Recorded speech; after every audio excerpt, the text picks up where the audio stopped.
nice.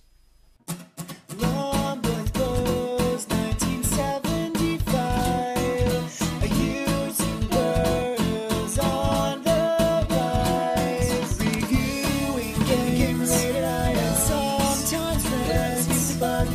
Long boys clothes, 1975.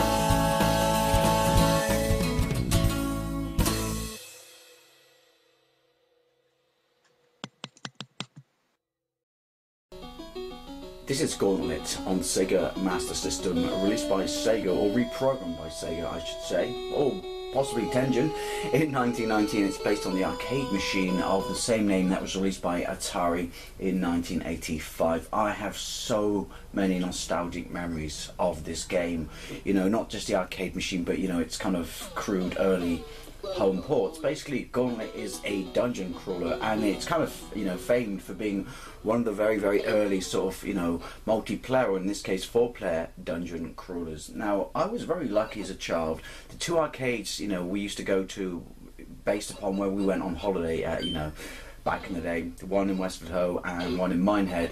I got to experience Gauntlet in Minehead, and I've never forgotten. It was a big 4-player cab, it was huge, but I've never forgotten walking into that arcade. It wasn't as good as the one in Westford Ho in the sense that it didn't smell of fish and chips, it smelled of piss and BO, shame and addiction.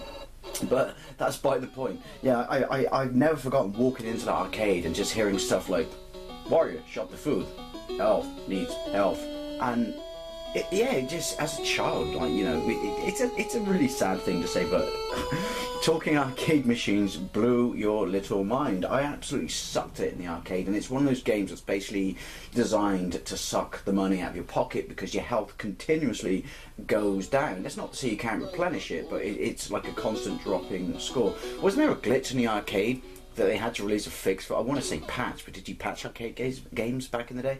Because certain people could exploit certain things in the game and basically survive with Wizard and this bloke here, the Warrior, on 1 credit. I don't know, anyway, let's get into it. My first experience, as I said, was the arcade machine, then US Gold released it on the Spectrum, which, even though by today's standards, it's, oh my god, this is so like the arcade. It's kind of very, very crude, but it delivered Gauntlet. You'd have to load chunks of levels in by tape, which was a pain in the ass, but yeah, I loved it, and just happy to have it at home, because it was a big deal. Oh shit.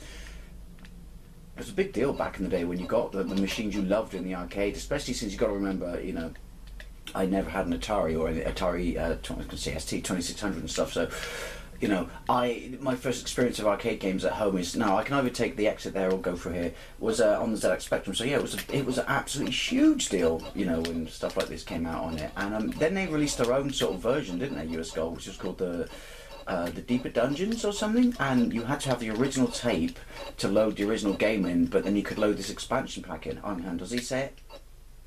Oh, he doesn't say he shot the food. Oh, that's annoying. But yeah, but there's no denying when I had it on the SEGA Master System, I was, which is pretty much pushing towards the end of me having it, or having the system before I jumped to the Mega Drive. There's no denying, look at that. Everybody move to the right. Everybody move to the left. Yeah, there's no denying that when I got the Master System, I was just like, holy shit, this is arcade perfect. It's not. I'm being raped by ghosts. But it's a pretty decent representation of it. Now, the mechanic with the undead, I can't believe I said it like that, is really cool in this, which is that how you kill a ghost with an axe, I do not know. Maybe someone should ask Bill Murray.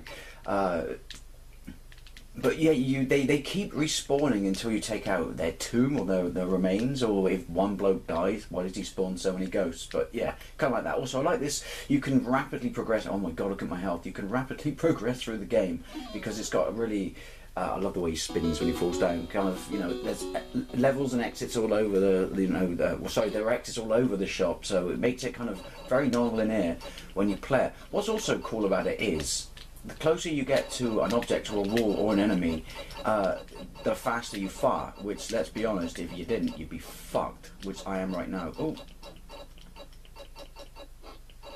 oh, these guys are bastards. That's a potion, that's like your nuke. There you go. I love the fact, right, that if I just walk into them, I somehow kill them. Oh, those dragon bastards. They teleport? Oh shit. You can fire for the walls as well, or the cracks I should say, that's kind of cool. 342 health. Hold me, I'm scared. Oh, the wizards are the ones that teleport. They're proper little fucking feisty wankers. Oh, this game just reminds me of being a kid. I have so many fond memories of this. I mean, I know I waffle nostalgic bollocks all the time, but you have no idea how many memories I have of this. You know, on the Spectrum, you know, on the Master System, and in the arcade. Oh, hang on. Apparently he can come for the crack. Oh, look at that. Depletion, depletion, depletion, depletion. But obviously they keep respawning. Oh, wizard wankers. It still is. It's so much fun. It's a, you know, co-op. Obviously they kept the franchise going. It was finally released. Oh, does that mean my remains trigger a ghost or something? Oh, let's pause. There we go. Yeah, the franchise. You know, there was so many versions of this. You know, it's on everything. You know, Spectrum, Amstrad, Commodore, thanks to US Gold. It's on the Master System, the NES, thanks to Tenjin, who basically said, "Fuck you, Nintendo. We do what we want to do." Like, kind of like, oh shit, I shot the hat. Oh, you shouldn't shoot potions. That's bad. Yeah, it's on the, you know, Atari, the Amiga. It's on everything, but it finally got released on the Mega Drive in what, 1993, and it's called Gauntlet 4. But the version I played was the Japanese one, which is just called Gauntlet, the arcade version. And that's absolutely bang on the arcade. You know, it's arcade perfect. A phrase we chuck around, or used to chuck around a lot, or basically sold games to poetic or, you know, impressionable Dave. But it's absolutely fantastic. But that said, this is probably my favourite home port of it, for sure. I mean, I just think this is incredibly impressive. I mean, alright, so the arcade machine came out in 1985, but it certainly was, you know, flying with far better hardware than the Master System. So the fact that this looks like it does, oh, I haven't got, you know, a potion, it is a testament to, you know, the love of the programmers. I do remember playing it, and it's one of those games that when I was playing it, my dad just looked at me and he noticed that the health was, you know, constantly clocking down. You know, as an adult, you know, or, you know, someone obviously aware of what they were doing, he just looked and just said, "Son, you're an idiot. You do understand that this is just designed to waste your money." And we're talking my pocket money at this point. So, oh, run! I'm just gonna run. Hang on, what the fuck is? Oh, teleportation. Oh, these little death dudes are wankers. I have no idea what went on there. Yeah, the death dudes, yeah, he said, "Son, it's just to waste your money." But as a kid, you just went, "You don't get it, man. You don't get it." Treasure rooms are cool. You have to get as much treasure as you can, but it's been a while. You can't keep it unless you get to an exit. Or it doesn't count, I should say. Oh. Music's pretty good as well for the Master System. Where's the exit? Where's the exit? There we go. Oh, it's like Deal or No Deal, but in dungeon crawler form.